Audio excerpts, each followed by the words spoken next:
आज हम करेंगे माई बुक ऑफ इंग्लिश का लेसन नंबर 11 जिसका नाम है थ्री क्राइज। सबसे पहले हम उसके वर्ड मीनिंग देखते हैं। पहला वर्ड है वॉरियर, जिसका अर्थ है सोल्जर। सोल्जर किसको बोलते हैं? सैनिक को, योद्धा, जो युद्ध में लड़ने के लिए जो लोग जाते हैं, लड़ाई करते हैं, या आज के परिवेश में हम उनको सैनिक बोलते हैं, उनको सोल्जर बोलते हैं।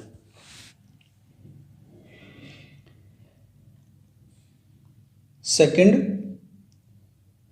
Weld up. वेल्ड अप का मीनिंग है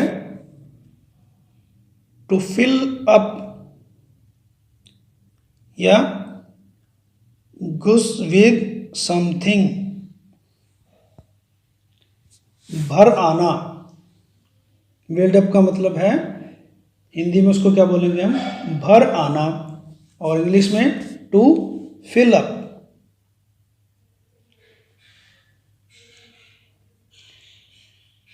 अगला बिटरली। बिटरली का मतलब एक्सट्रीमली। हिंदी में फूट फूट कर या जोर से।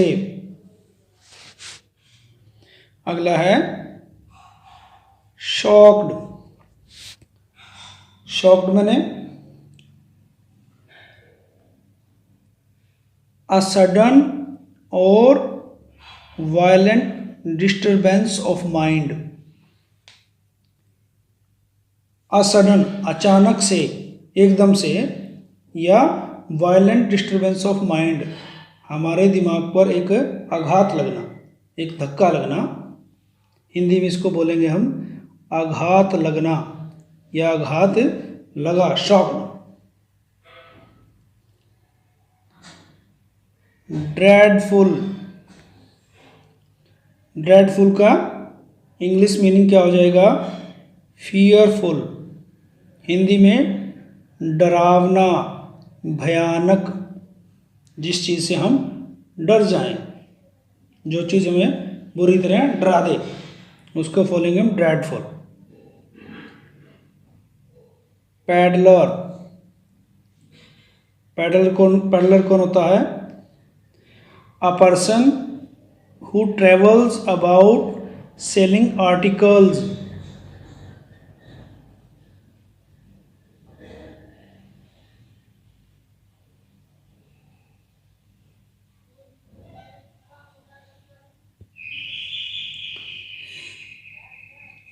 पैडलर।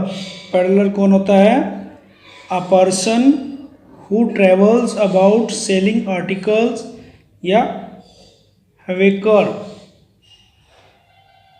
एक आदमी जो अपनी चीज़ों को चलते फिरते बेचे, उसको हम पैडलर बोलते हैं। या फेरी वाला, वो एक रिक्शा में या किसी एक चीज़ पर जो साथ में मूव करती है, उस पर अपना सामान रख लेता है, रेडी भी बोल देते हैं उसको।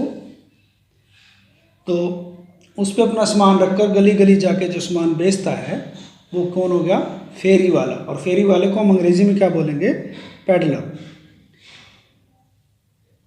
डिसाइडेड।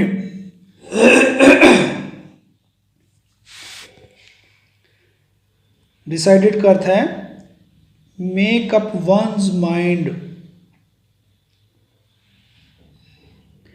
हिंदी में निर्णय किया, उसने उसका निर्णय कर लिया कि अब मैंने क्या करना है। उसने डिसाइड कर लिया कि अब उसे क्या करना है। अशेम्ड। अशेम्ड का मतलब होता है फीलिंग शेम, लज्जित होना या शर्मिंदा। अब हम करेंगे कॉम्प्रीहेंशन। कॉम्प्रीहेंशन में क्या है? Answer the following questions. First, what did the old woman get one day? इस प्रश्न को समझो।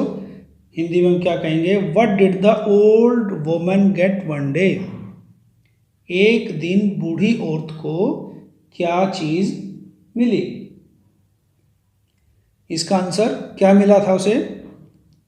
उसे उसके बेटे का खत मिला था। तो हम इंग्लिश में सेंटेंस कैसे बनाएंगे? The old woman got a letter from her sun.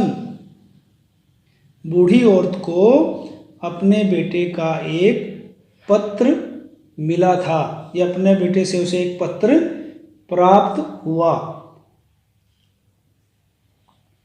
Second question, to whom did the old woman give the letter to read? बूढ़ी औरत ने वह पत्र किसको पढ़ने के लिए दिया?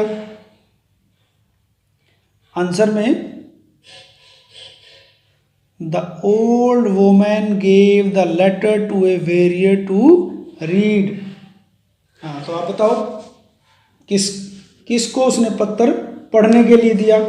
एक जो वहाँ से सैनिक गुजर रहा था, उसको उसने एक पत्र पढ़ने के लिए दिया।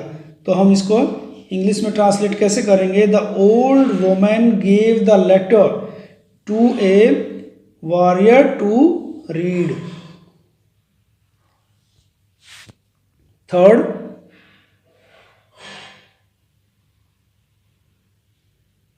Y was the old woman shocked? बूढ़ी औरत क्यों दुखी हुई, या उसे क्यों झटका लगा, आघात लगा? क्यों लगा? क्योंकि पत्र को देखकर वो सैनिक रोने लगा, और बूढ़ी औरत को ये लगा कि उसके बेटे के साथ कुछ गलत हो गया है।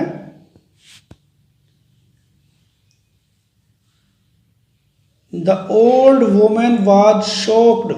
बूढ़ी औरत को आघात लगा। क्यों लगा? Because when she gave the letter to the warrior then he began to cry bitterly. जैसे ही उसने सैनिक को वो पत्र पढ़ने के लिए दिया, और वो जोर जोर से रोने लगा, या उसने बहुत जोर जोर से रोना शुरू कर दिया।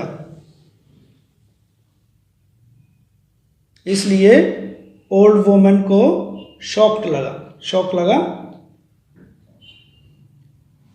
This is the reason the old man was shocked.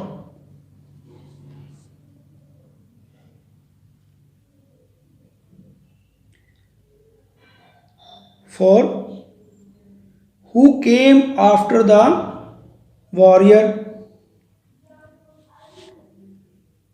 Warrior के बाद वहां पर कौन आया? Answer, a peddler came after the warrior. सैनिक के बाद कौन आया? पेडलर। पेडलर किसको बोलते हैं? फेरी वाले को। तभी थोड़ी देर बाद वहां पर एक फेरी वाला आया।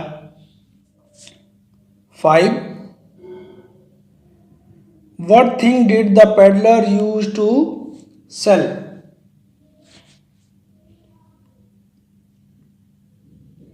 पेडलर किन चीजों को बेचता था? वो फेरी पर क्या चीज बेचता था? तो क्या बेचता था वो? अर्थन पॉट्स, मिट्टी के मटके बेचता था। The peddler used to sell earthen pots. 6, why was the warrior ashamed of himself?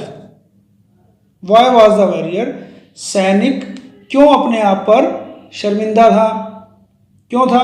क्योंकि उसको पढ़ना तो आता नहीं था, और बूढ़ी औरत ने उसको पत्थर थमा दिया। कि इसके पढ़कर बताए इसमें लिखा क्या है, मगर वो पढ़ना नहीं जानता था, इसलिए वो ज़ोर ज़ोर से रोने लगा क्योंकि उसको बहुत अपने आप पर शर्म फील हो रही थी। तो इसको कैसे लिखेंगे? The warrior was ashamed of himself because he can not read the letter. योद्धा को अपने आप पर इसलिए शर्म महसूस हुई क्योंकि वह पत्र को नहीं पढ़ सकता था।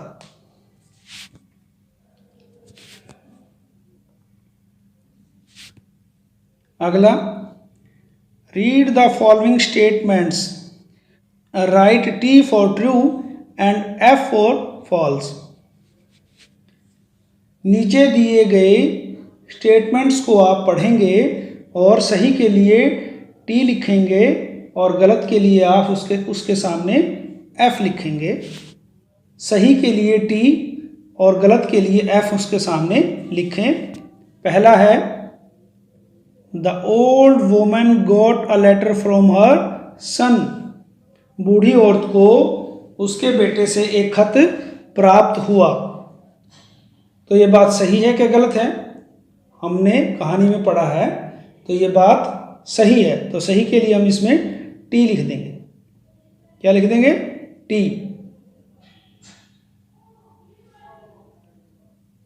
Second, the warrior read the letter.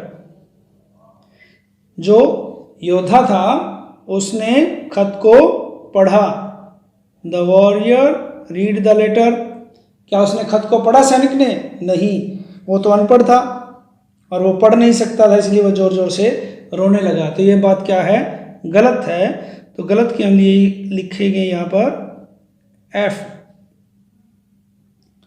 Third, the peddler started to laugh. The peddler started to laugh. जो फेरी वाला था वो हंसने लगा या उसने हंसना शुरू कर दिया।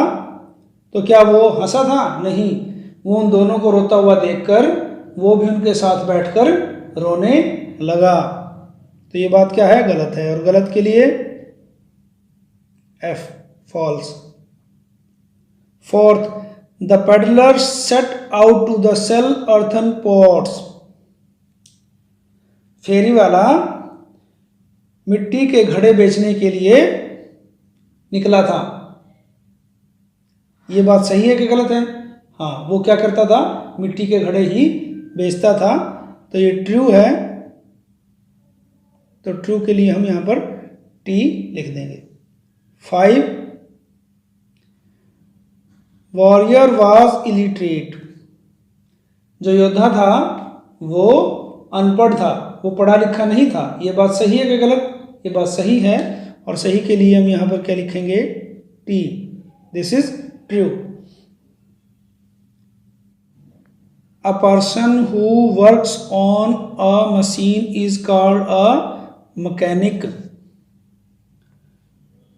A person, एक व्यक्ति, who, जो, works on a machine, जो एक यंत्र, मशीन किसको बोलेंगे? यंत्र पर कार्य करता है, उसे क्या कहते हैं? उसे कहते हैं मैकेनिक। जो मशीन पर कार्य करता है उसको हम मैकेनिक बोलते हैं। A person who teaches is called a teacher. एक व्यक्ति जो पढ़ाता है उसे हम अध्यापक कहते हैं। अगला, read the clues given below and write who these people are in the crossword. नीचे दिए गए क्लू को पढ़ो और जो बॉक्सेस हैं उसमें उनका, और बॉक्सेस के अंदर लिखो who these people are in. वो कौन लोग हैं जो इसमें उनके नाम भरने हैं हमने। इसको क्या कहते हैं? इन बॉक्सेस के अंदर उनके नाम भरेंगे। अब देखो, अ person who acts in a play और फिल्म। सेकंड पे, ये सेकंड वाली रो है।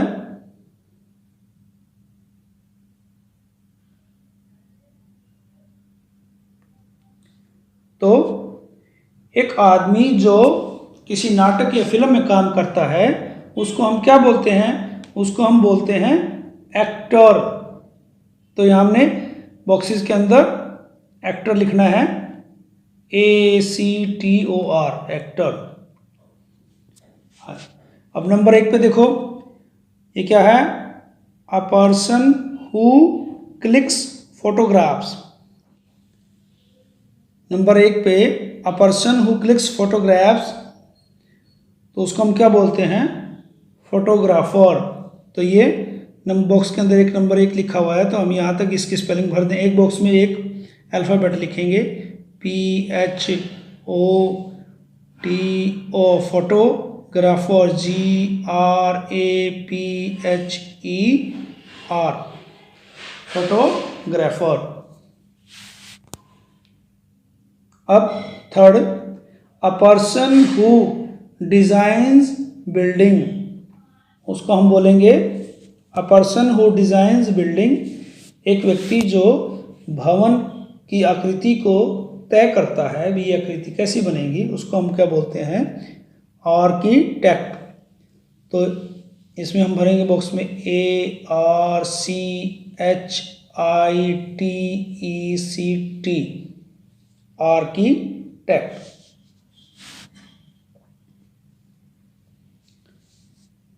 Fourth, a person who installs taps and water pipes. एक आदमी जो आपके घर में नल को लगा के जाता है या पाइप्स को वहाँ पर फिट करके जाता है, उसको हम क्या बोलते हैं? उसको हम बोलते हैं प्लम्बर। तो 4 में देखो, PLUMBER, तो क्या हो गया? PLUMBER, plumber.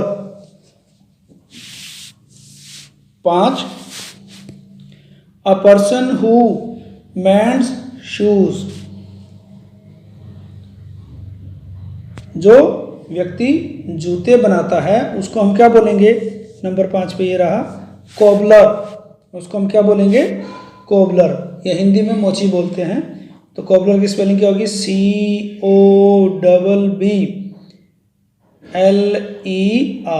कोबलर।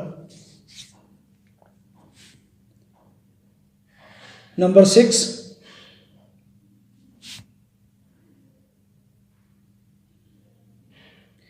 नंबर 6 में क्या है? अ पर्सन हु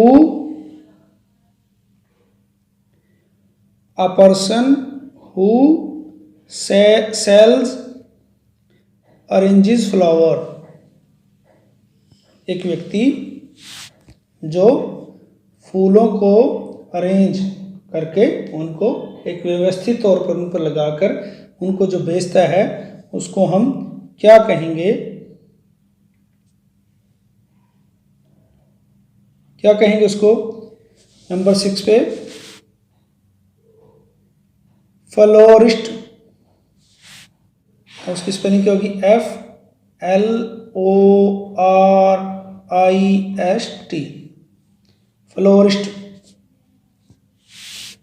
नंबर 7,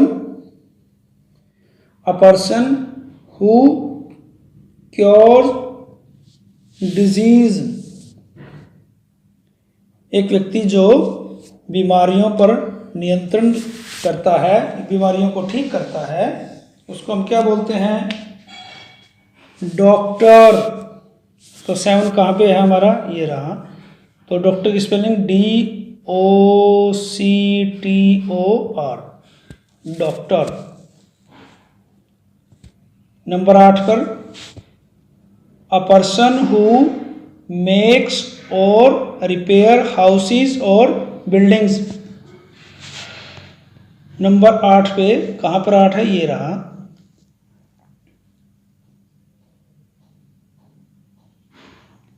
एक व्यक्ति जो भवन निर्माण करता है, जो घर को बनाता है या उसकी रिपेयर करता है, उसको हम क्या बोलते हैं?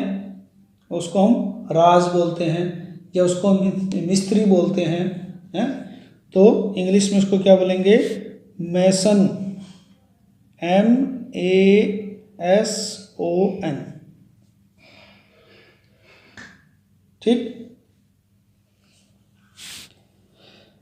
Number 9, a person who sells ration. अब नंबर 9 कहाँ पे है? ये रहा। इस व्यक्ति को क्या बोलते हैं हम? ग्रोसर, जो खाने पीने की या दूसरी चीज़ों को बेचता है, करियाना वाला, हमारी और दूसरी ज़रूरत की घरेलू चीज़ों को जो बेचता है उसको हम क्या बोलते हैं? ग्रोसर।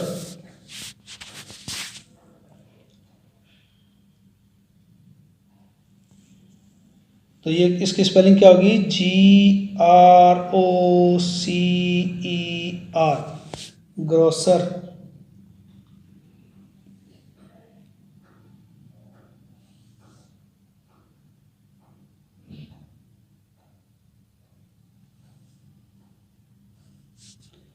अब number 10, a person who fights war for one's country. एक व्यक्ति जो देश के लिए लड़ाई करता है उसे हम क्या कहते हैं? सोल्जर। तो 10 पे ये रहा, इसको बोलेंगे हम SOLDIER,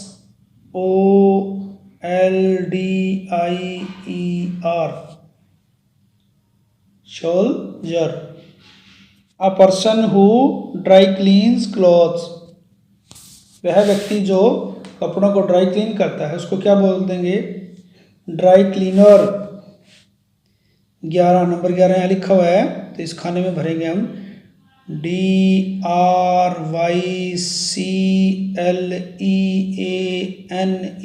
ड्राई क्लीनर। ठीक है, तो हमारा ये पजल हो गया। थर्ड में, sad is the opposite of happy. दुखी शब्द जो है वो खुशी शब्द का उल्टा है। Right the opposites of the following words. जो नीचे शब्द दिए गए हैं उनके हमें अपोजिट लिखने हैं। सबसे पहले उसने कौन सा शब्द दिया हुआ है? ओल्ड। ओल्ड का मतलब पुराना, तो उसका उल्टा क्या होगा? नया। नए को अंग्रेजी में क्या बोलते हैं हम? न्यू। आ फ्यू, थोड़ा सा। आ फ्यू को उसका उल्टा क्या होगा? आ लोट, बहुत सारा।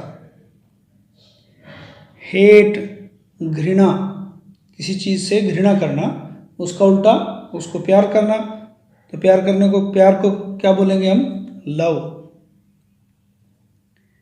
प्रीवियस, प्रीवियस का मतलब पहले वाला, उसका उल्टा आने वाला, अगला, तो वो क्या होगा? नेक्स्ट। एनिमी, एनिमी क्या होता है? शत्रु। शत्रु को क्या? उसका उल्टा फ्रेंड, दोस्त। एक्टिव, क्रियाशील, तो उसका उल्टा निष्क्रिय। तो निष्क्रिय को क्या बोलेंगे हम? इनएक्टिव। एग्री, एग्री का मतलब सहमत, किसी चीज़ से सहमत होना, उसका उल्टा क्या होगा? डिसएग्री। आइडल, आइडल का मतलब आदर्श, उसका उल्टा इंडस्ट्रियस, इंडस्ट्रियस, जिसका कोई आदर्श नहीं है, जो कोई आदर्श चीज़ नहीं है उसको हम इंडस्ट्रियस बोलते हैं। एक को व्यापार हो, उसको व्यापारीकरण करता है वो, industrious. Fourth, complete the following sentences using the opposites of the underlined words. जो अंडरलाइन वर्ड्स हैं उनके अपोजिट्स को फिल इन द ब्लैंक्स में भरकर सेंटेंस को कंप्लीट करना है। जो ब्लैंक्स हमें दिए हुए हैं उनको फिल करके सेंटेंस को कंप्लीट करना है, मगर कैसे? जो वर्ड्स हमें अंडरलाइन दिए हुए हैं, ये अंडरलाइन किया हुआ है, इसका अपोजिट भर के। सेल्स का अपोजिट क्या होता है? बाय। तो अब देखो सेंटेंस बनता है कि नहीं। He buy vegetables from farmer at cheaper rates and sells them in the market at higher rates. Sentence बन गया कि वह सब्जियों को किसान से सस्ते दामों में खरीदकर मार्केट के अंदर, बाजार के अंदर ऊंचे दामों पर बेचता है।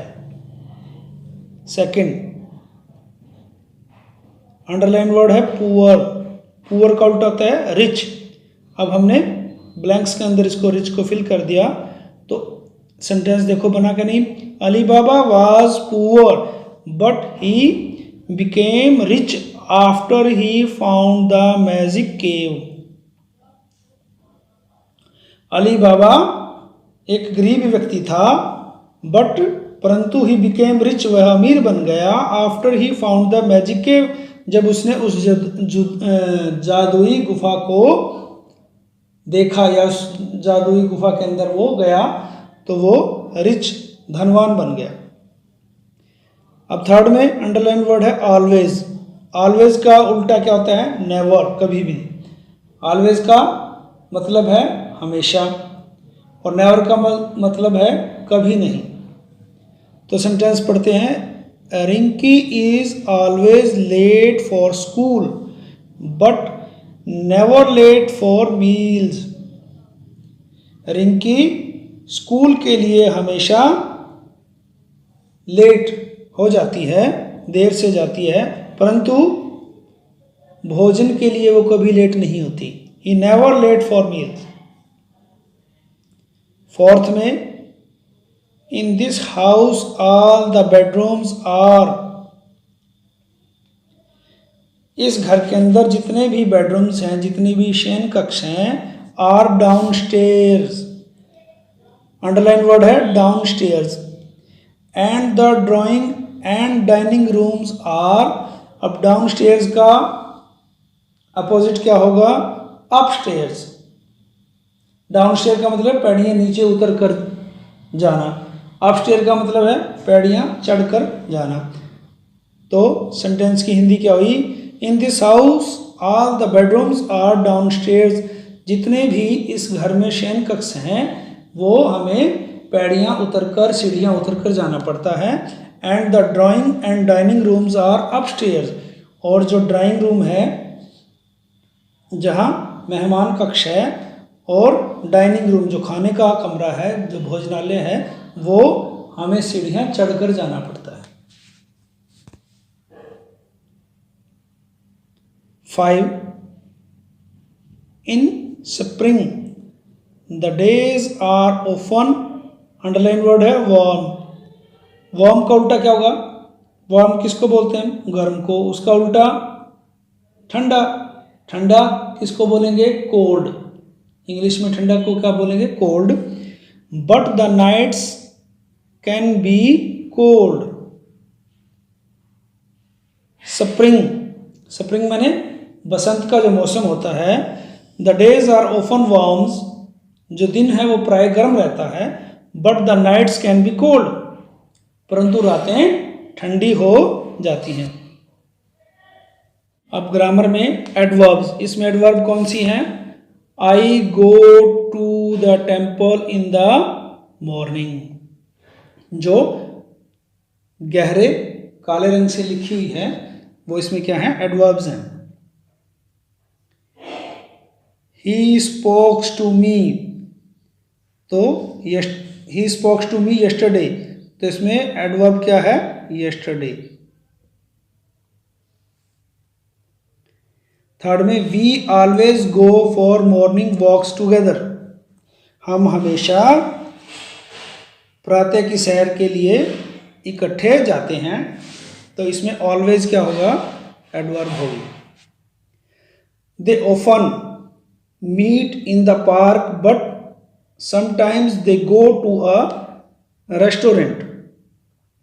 दे ऑफन, वे प्राय, मीट इन द पार्क, एक बगीचे में वो मिलते हैं, but sometimes they go to a restaurant, परंतु कभी कभी वो रेस्टोरेंट्स में भी, होटल वगैरह में भी चले जाते हैं। तो इसमें एडवर्ब कौन सी होगी? ऑफन और समटाइम्स।